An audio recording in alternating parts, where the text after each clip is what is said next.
students, welcome to JEE Tamila. இன்னைக்கு இந்த செஷன்ல JEE Main 9th April second phase 2019ல கேட்கப்பட்ட क्वेश्चனை discuss பண்ண போறோம். क्वेश्चனை பார்க்கலாமா? A metal wire of resistance 3 ohm is elongated to make a uniform wire of double its previous length. This new wire is now bent and the ends joined to make a circle. If 2 points on the circle make an angle 60 degree at the center, the equivalent resistance between these 2 points will be. இந்த क्वेश्चனை தமிழ்ல பார்க்கலாம். 3 ohm மின்தடை உடைய உலோக கம்பியானது அதன் முந்தைய நீளத்தை விட 2 மடங்காக ஒரு சீரான கம்பியை உருவாக்க நீட்டப்படுகிறது. இந்த புதிய கம்பி இப்போது வளைந்து ஒரு வட்டத்தை உருவாக்க முனைகள் இணைக்கப்பட்டுள்ளன. இந்த வட்டத்தில் உள்ள 2 புள்ளிகள் மையத்தில் 60 டிகிரி கோணத்தை உருவாக்கினால் இந்த 2 புள்ளிகளுக்கு இடையே தொகுபயன் மின்தடை. Option A 5/2 ohm, option B 5/3 ohm, option C 7/2 ohm and option D 12/5 ohm. So இந்த क्वेश्चनல என்ன கொடுத்திருக்காங்க, என்ன கண்டுபிடிக்க போறோம் அப்படிங்கறத முதல்ல பார்க்கலாம். 3 ohm மின்தடை உடைய உலோக கம்பியானது அதன் முந்தைய நீளத்தை விட 2 மடங்காக ஒரு சீரான கம்பியை உருவாக்க நீட்டப்படுகிறது. அப்ப 3 ohm மின்தடை உடைய ஒரு கம்பியை நம்ம என்ன பண்றோம், முதல்ல நீட்டிக்கிறோம். இப்போ நமக்கு ஒரு புதிய கம்பி கிடைச்சிடுச்சு. இந்த புதிய கம்பி வளைத்து ஒரு வட்டத்தை உருவாக்க முனைகள் இணைக்கப்பட்டுள்ளன. 2 முனைகளை இணைச்சிட்டோம்.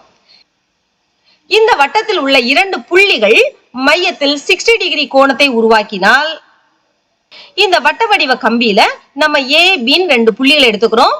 அந்த புள்ளிகளுக்கு இடையே இருக்கிற கோணத்தை 60 டிகிரின்னு எடுத்துக்கிறோம். ஓகே, இந்த 2 புள்ளிகளுக்கு இடையே தொகுபயன் மின்தடை. சோ இந்த क्वेश्चन நம்ம செய்யணும்னா என்னெல்லாம் கண்டுபிடிக்கணும்? முதல்ல கம்பியை நீட்டின உடனே நமக்கு கிடைக்கக்கூடிய புதிய கம்பியினுடைய மின்தடை கண்டுபிடிக்கணும். அதுக்கப்புறம் கம்பியை வளைத்த பிறகு இந்த AB புள்ளிகள்ல 60 டிகிரி கோணத்தை தாங்குது இல்லையா, அந்த இடத்துல என்ன மின்தடை, அதற்கு வெளியே என்ன மின்தடை கண்டுபிடிச்சிட்டு அதோட தொகுபயன் மின்தடையை நம்ம எடுத்துக்கணும். பார்க்கலாமா? முதல்ல ஒரு கம்பி எடுத்துக்கிறோம். அந்த கம்பியினுடைய நீளம் L1, area of cross section அதாவது குறுக்குவெட்டு பரப்பு A1. இப்போ இந்த கம்பியினுடைய மின்தடைக்கு நம்ம பேசிக் ஃபார்முலா என்ன? R is equal to rho L by A இல்லையா? So R1 is equal to rho into L1 by A1.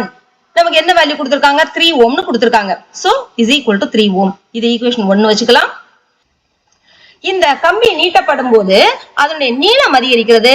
ஆட்டோமேட்டிக்கா அதனுடைய ஏரியா ஆஃப் கிராஸ் செக்ஷன் அதாவது குறுக்குவெட்டு பரப்பு குறைகிறது. ரைட் தானே? So R2 is equal to rho L2 by A2. இதோட மின்தடையை நம்ம கண்டுபிடிச்சாகணும். இப்ப நீளம் எப்படி நமக்கு சொல்லியிருக்காங்க? முந்தைய நீளத்தை விட 2 மடங்காகுதுன்னு சொல்லியிருக்காங்க. அப்ப L2 is equal to 2L1. இப்ப இந்த வேல்யூ எடுத்தாங்க சப்ஸ்டிட்யூட் பண்ணலாமா?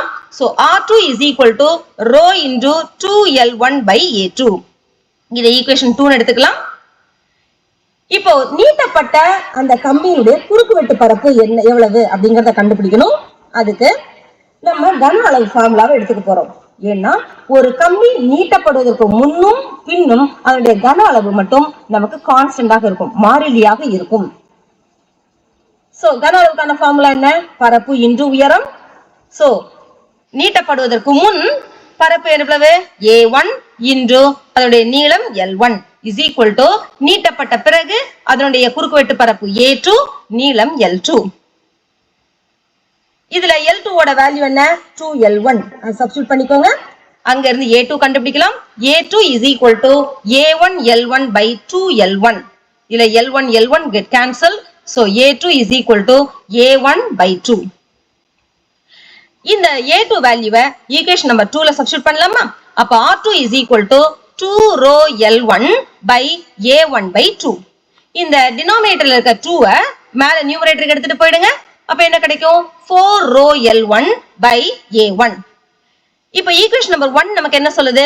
R1 is equal to rho L1 by A1 is equal to 3 ohm இல்லையா? இப்போ R2 is equal to 4 rho L1 by A1ல இந்த rho L1 by A1 எடுத்துக்கலாமா?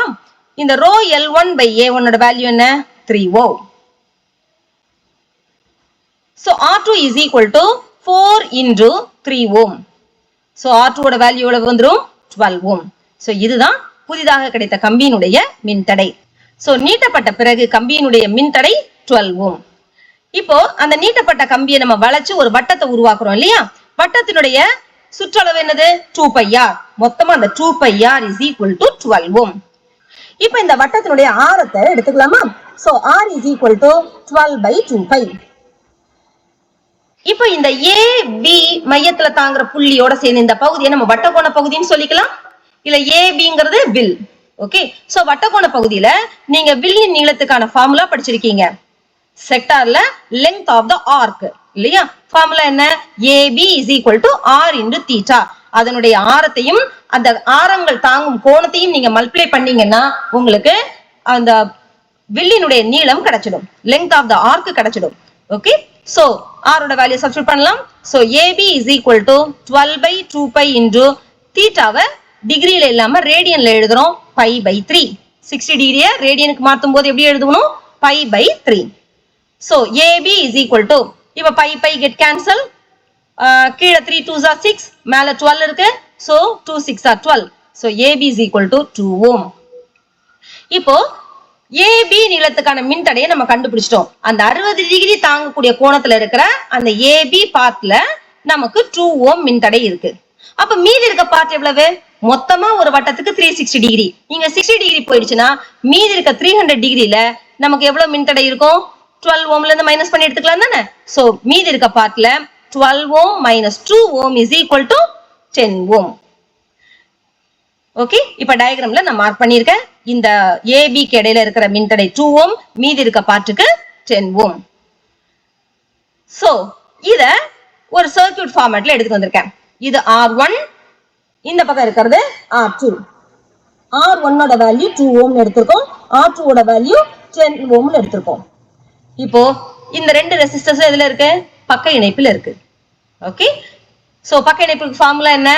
Rp is equal to R1 R2 by R1 plus R2. Values substitute பண்ணலாமா? So R AB is equal to 2 into 10 divided by 2 plus 10. 2 into 10 னா 20, 2 plus 10 க்கு 12. So 2 ஆல divide பண்ணீங்கன்னா 10/6. 10/6 in 2 ஆல divide பண்ணி பாருங்க 5/3 ஓம். So இந்த ஆப்ஷன் நம்ம क्वेश्चनல இருக்கா பாருங்க. Yes, option B is the right answer. So இன்னொரு JEE மெயின் क्वेश्चनோட உங்களை சந்திக்கிறேன். Thank you for watching.